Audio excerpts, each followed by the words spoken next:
আমরা খাবারের ক্ষেত্রে হালাল খুঁজি, কিন্তু জীবন কি হালাল? হুজুরে এই কথাটি একটু খেয়াল করে শুনুন।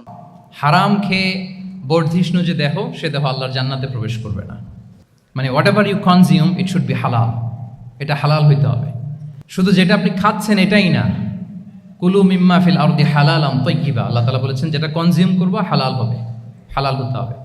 তো এটা শুধু এত ন্যারো কনসেপ্ট না, আপনার জীবনের সবটাই হালাল হতে হবে। ইউর ফুড শুড বি হালাল, ইউর ড্রিঙ্ক শুড বি হালাল, ইউর ইনকাম শুড বি হালাল, ইউর ফ্যাশন শুড বি হালাল, ইউর এন্টারটেইনমেন্ট শুড বি হালাল, সব কিছু হালাল হইতে হবে।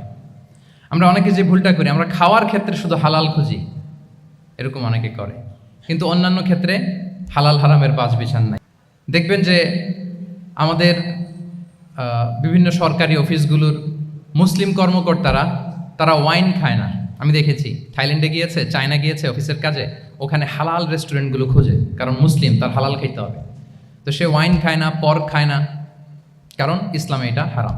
আবার অনেক হিন্দু কর্মচারী, সে আবার গরুর গোশত খায় না, কারণ কি তার ধর্মে ওইটা হারাম। কিন্তু এই মুসলিম কর্মচারী, হিন্দু কর্মচারী দুইজনের নির্বিশেষে মাশাআল্লাহ ঘুষ খায়, এরকম হয় না?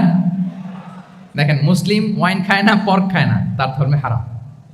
আমার হিন্দু ভাই গরুর গোশত খায় না, এটা তার ধর্মে হারাম, কিন্তু ঘুষ আবার দুই ধর্মে হালাল নাকি? হ্যাঁ, হালাল। তার মানে ওই যে pick and choose, you got the point, right?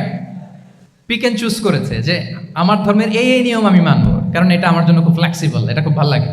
কিন্তু যেটা কঠিন হয়ে যাচ্ছে, যেটা তার বিরুদ্ধে দাঁড়াচ্ছে, ওইটা সে মানে না। তাহলে পিক এন্ড চুজ করার কোনো সুযোগ, আমরা আমাদের গোটা জীবনকে হালাল দিয়ে সাজাইতে হবে, তাহলে your lifestyle will be Islamic lifestyle. এই কথাটা কি বুঝতে পেরেছেন? তাহলে ইউর ফুড শুড বি হালাল, ইউর ড্রিঙ্ক শুড বি হালাল, ইউর ফ্যাশন শুড বি হালাল, ইউর ইনকাম শুড বি হালাল, ইউর এন্টারটেনমেন্ট শুড বি হালাল, even your relationship should be হালাল।